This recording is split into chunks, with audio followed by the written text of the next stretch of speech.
celebrating 48 years on the air. Award-winning Farmweek is a production of Mississippi State University Extension. Today on Farmweek, a look back during Black History Month at the impact of Dr. Harold Grier at Mississippi State. In Southern Gardening, let this beauty ring your landscape chimes, coral bells. In the markets, an encore episode of our popular What Is series, this time, What is Cotton? And in our encore feature, Extension looks back at an Easter tornado. Farmweek starts right now.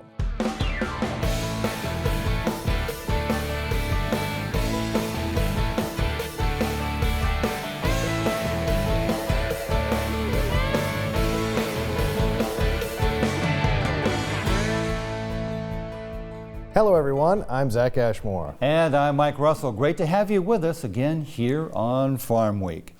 We begin this week's features show with an inspiring story during this Black History Month 2025.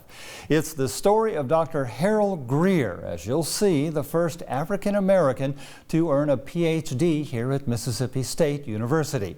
This piece was produced back in 2017, and all of it is told in the sometimes emotional words of Dr. Grier himself.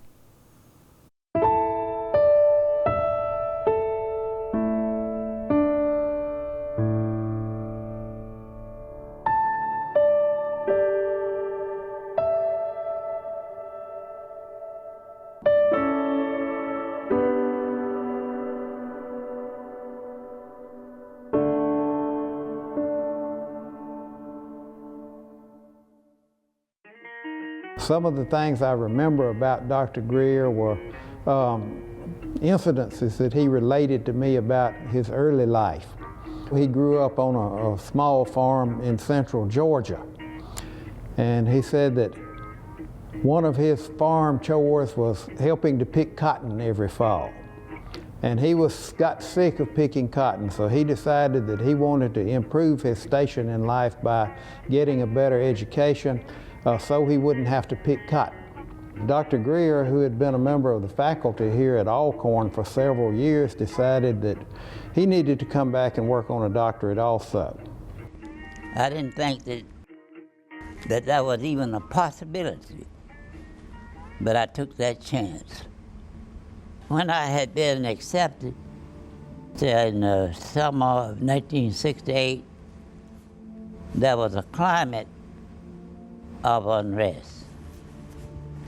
You felt like when I was coming to Mississippi State, I kind of felt like I was just doing something wrong. That's the way I felt. But I was glad to be doing it. So I was driving my Mustang down Highway 12, coming into Starkville, and there was a car started following me behind me. And I said, oh my goodness, this is it. And I kind of sped up, and I said, if I can make it to where some other folks are, he won't get me. So I made my way to the Alamo Science Building, and I said, I'm gonna pull in here, and I know he won't get me. And so when I pulled in there and stopped, he got out too, the one that was following. He said, your tire is about flat. I'm gonna cry. And he got up and fixed the tire. And from then on, the best part of my life I experienced. Dr. Grier is an outstanding individual, and when I reflect on when he came to Mississippi State to be a graduate student to pursue his PhD in our College of Agricultural and Life Sciences, things were a lot different then than they are today. For example, in the early 1970s, we had less than 9,000 students here at Mississippi State. Today we have more than 20,000 students. The number of African American students on our campus around 1970 was just over 2% of our student population. Today we have more than 20% of our undergraduates are African American. In fact, when I reflect on the freshman class for this academic year, we had about 26% of this incoming freshman class were African Americans. And when you look at the student body as a whole, around 30% or more of our total students are minority students. So things have changed considerably than when Dr. Grier was a student here. At the time that Dr. Grier worked at Alcorn State University, we were going through a period of transition. We were at the point where we initially started receiving a modest amount of dollars to conduct agricultural research. And he was a pioneer during that time of our emphasis stage of doing agricultural research here at the university. I don't think I ever remember Dr. Grier saying a harsh word about anybody. He was not a complainer.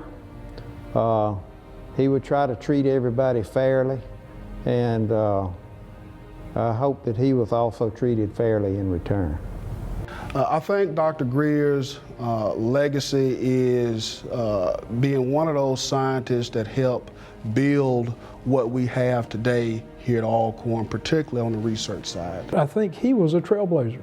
I think him coming here helped encourage other young students of color to want to come to Mississippi State, to take advantage of our open, welcoming, and nurturing environment that we offer here, to help young students of color to thrive here on our campus and to succeed and graduate and go off into the world and do well like Dr. Grier has done. And we're very, very proud of him and all that he's accomplished in his very distinguished career.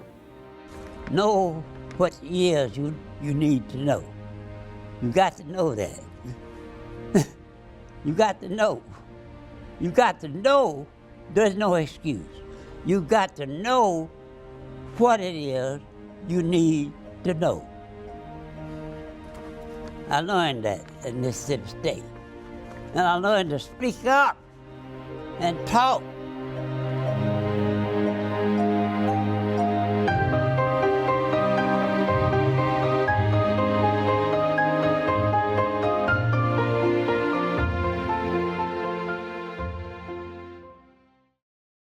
Very good advice from Dr. Harold Grier. Again, that story was produced in 2017. Dr. Mark Keenum, featured in that story, is still the president of MSU, but there are nearly 23,000 students here now. Also featured Dr. Alfred Rankins, now past president of Alcorn State. He left that position in 2018. Dr. Tracy Cook is the current president. In Southern Gardening this week, Eddie Smith once again takes us to Pass Christian, Mississippi, where we find 3 stunning varieties of coral bells, an evergreen that will keep you happy all year long. Here's Eddie.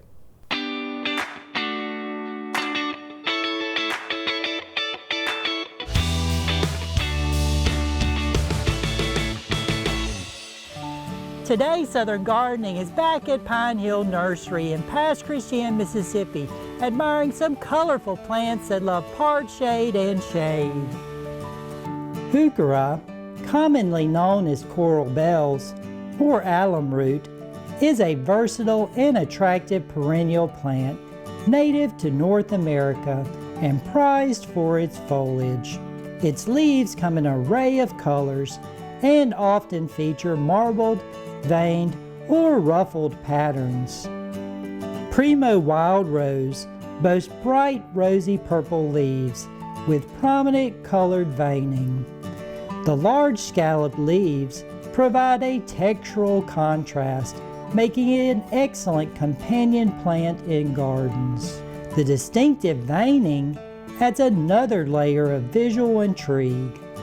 Primo Pistachio Ambrosia is celebrated for its vivid, eye-catching large scalloped leaves that are a bright pistachio green with subtle veining, creating a fresh, luminous effect in garden settings.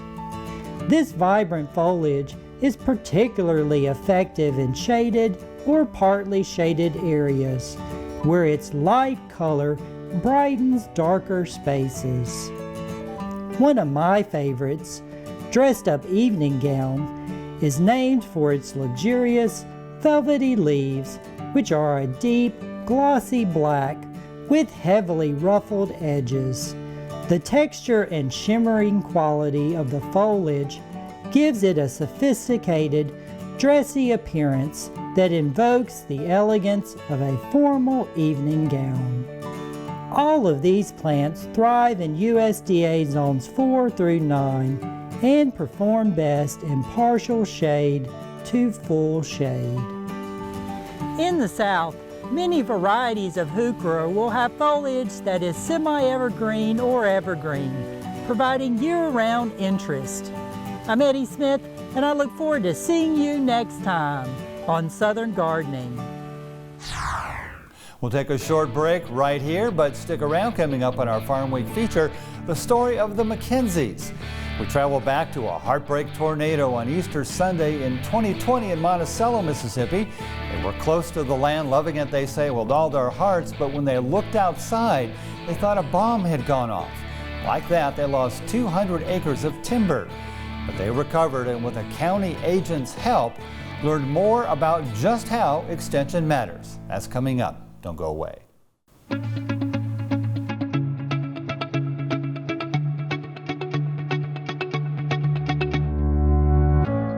I believe in people and their hopes, their aspirations and their faith, and their right to make their own plans and arrive at their own decisions, and their ability and power to enlarge their lives and plan for the happiness of those they love.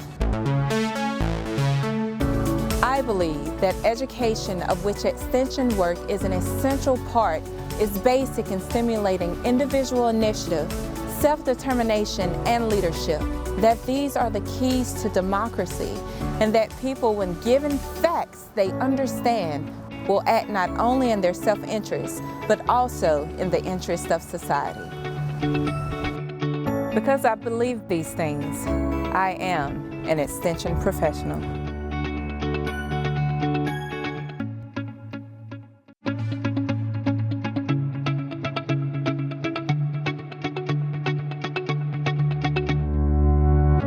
I believe in people and their hopes, their aspirations, and their faith. I believe in intellectual freedom to search for and present the truth without bias and with courteous tolerance toward the views of others. I believe that education is a lifelong process, and the greatest university is the home.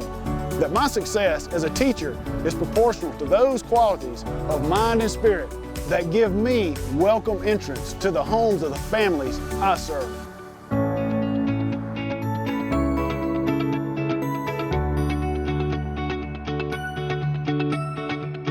Because I believe these things, I am an extension professional.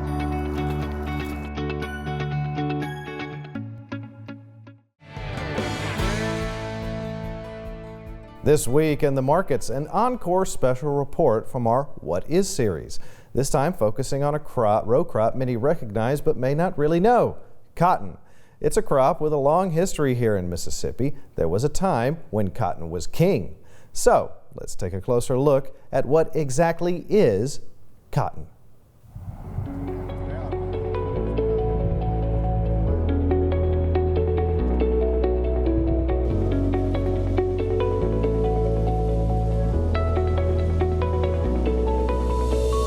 It's a regular sight along the highways of America, especially the South. It's a staple crop for many states and countries, and is one of the most commonly grown non-food crops in history, cotton. However ubiquitous this agricultural commodity, it's also a very interesting plant in its own right. So, what makes cotton so special, and why is it such an important crop? Historically, the word cotton comes from the Arabic word kutan and was first produced in India as a clothing fiber. There are several varieties native to different parts of the world, grown in subtropical climates in the U.S., Brazil, China, Turkey, Australia, and many other countries. In the United States, Texas is the largest cotton producer, but Mississippi was once one of the largest growing regions of the world.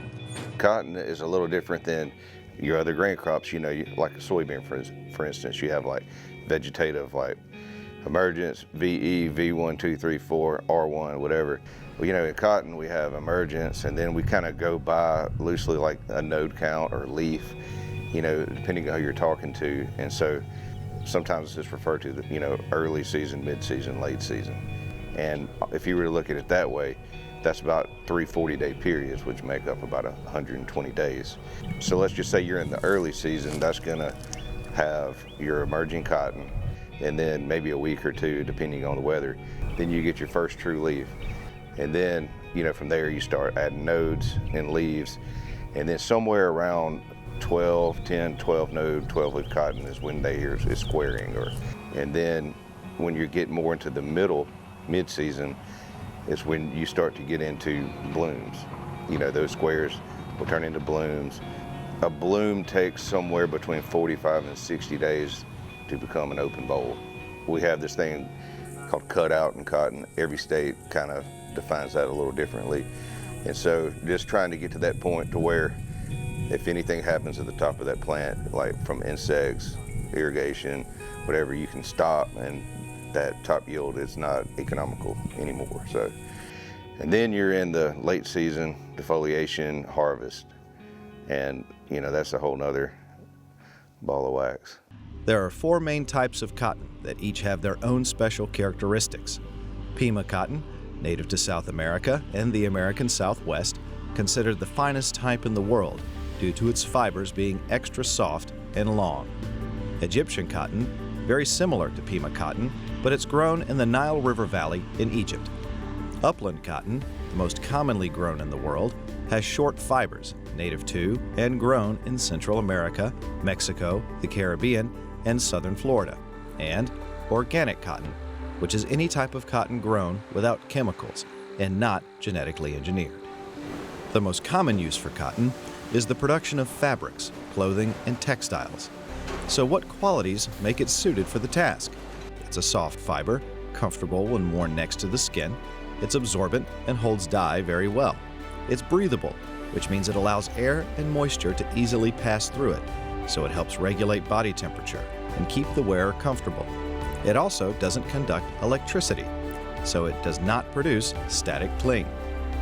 Another use for cotton is the production of cottonseed oil, which is used in food, candles, makeup, soap, and other oil-based products.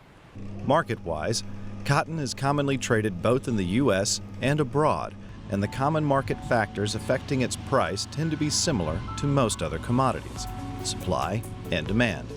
The supplies of raw cotton fiber waiting to be refined versus the current demand for cotton-based clothing, textiles, and other products. You might think that there is always a demand for clothing, but cotton has competition in the marketplace thanks to synthetic fibers along with wool and linen. This makes the price of cotton fluctuate with current design trends and fabric needs. All in all, cotton is an important crop grown internationally that's provided humanity with comfort, warmth, and style. It's been a staple crop for generations, and there's no sign of that stopping anytime soon. You know, Mike, we do have a special relationship with cotton here in Mississippi. There was a time when cotton was king, and I remember when I was young, we'd be driving down from one town to another. You'd see fields of cotton on both sides of the road. You don't see that these days. But back then, it was just white as far as the eye could see. And I also remember during harvest season, you couldn't help but see just pieces of cotton just lining the highway. Pretty much everywhere you look. And I have a similar story. My roots are all over the state. Though I was raised in California, we would come visit here. I had an uncle who had a cotton farm over in the Delta near Greenville. And we would come and visit, and just like you would see white as far as you could possibly see. It was an amazing sight. It really instilled in me a real beauty for this land and for cotton itself. Beautiful. Well, time now for an encore Extension Matters story. This one called After the Storm. You can read the article online. Just visit Mississippi State Extension and search Mackenzie Tornado. It's a moving story of disaster recovery and a father and son who lived through the Easter tornado of 2020. I love the farm. I was raised on a dairy farm down in Walthall County. When I was a kid, we milked by hand, but I was born in '29, so it was during the Depression. But it kept food on the table for us. So I can milk a cow in a hurry.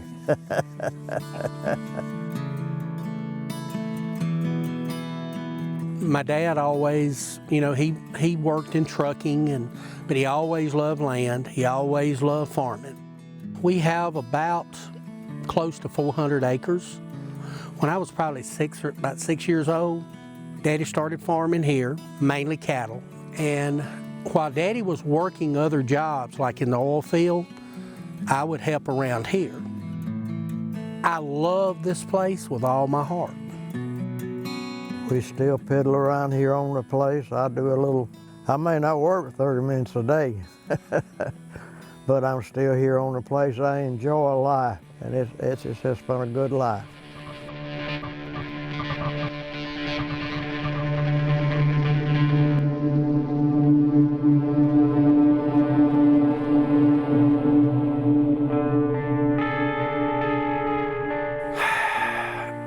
When the tornado came and we realized we had survived, when I looked outside, I honestly thought about a nuclear bomb.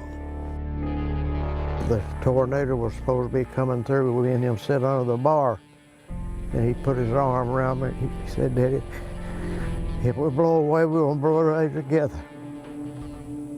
He was holding me, protecting me. And that's where we've been all our lives. We try to protect one another. This storm hit the Mackenzie's farm was on Easter Sunday, and we had just kind of gotten into the COVID situation. So we were kind of in emergency management mode when this tornado came through. That hurt me more than anything else. It was more of it wasn't the financial loss, it was more of the beauty of the land. That was devastating. It was hard. I felt like it just destroyed part of my life. But I told Terry, I said, regardless, we're alive. Let's enjoy life. God give it to us, He can take it away from us.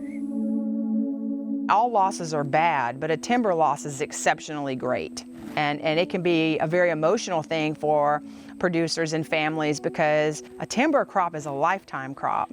Mr. Hulon is 90 years old, and he's lost 200 acres of timber, and that's not an easy recovery. They were one of the first people that come after the storm, and Amanda was here the next morning. She showed up out here to let us know what all help was available, and she has been nothing but, she's a friend. She stood right there, long before anybody else came out here. She explained to me all of the options, give me all the paperwork, and there's just so much that a lot of people need to know. We kind of make sure in Extension that the right resources get linked to the right people. We did try to make them aware that they do need to fill out an ag damage assessment form, and these are the resources that might be available to them should they choose to take it, and you got to apply, and who to link them to. They were very helpful, and they encouraged us, don't give up, and shared all the programs with us that we could apply for, to get help. It was really a heartfelt feeling when she showed up here. And like I said, I've heard Extension all my life. I was in 4-H. I raised chickens and showed them. I raised cattle, calves and showed them. It made me understand more about what the Extension does. I certainly didn't, get on a bulldozer or run or move any trees around, or anything like that. But we did try to make them aware and try to give them those documents and those opportunities. She has been an asset. Every way. She acts like she appreciates us and loves us. She's always been here for us. To me, she's been the best county agent we ever had.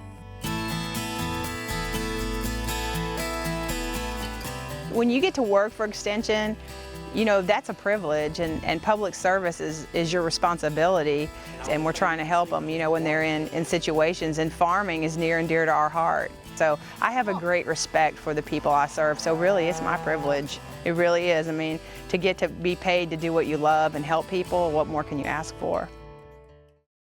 You know, Mike, as long as I've lived here in Starkville, fortunately, we've been spared the devastation of a massive tornado. We've had them touch down in the county outside, but so far, not in town. Although I do remember living in Tupelo during that tornado of 2014, and that one came through pretty quickly. Houses on both sides of us, we were right in the middle of it, were damaged. There were 150 homes damaged and destroyed, but we were spared. In fact, we were only out of power for about 2 hours, cable for about an hour. We were really blessed on that one. Well, next week on the show, a feature version of a news story we brought you last week, Hope for Citrus Country. Imagine if 90% of Mississippi's corn and soybean production was wiped out because of an unmanageable row crop disease. Florida's citrus producers have faced this exact scenario, but now researchers are hoping to turn things around using amazing technology. They're precision breeding citrus trees that can still survive and produce fruit despite exposure to the bacteria. Making lemonade out of lemons. That's next time on Farm Week. Remember, if you missed a story, look for past episodes of Farm Week on our website at farmweek.tv. And don't forget to follow us on Facebook and YouTube.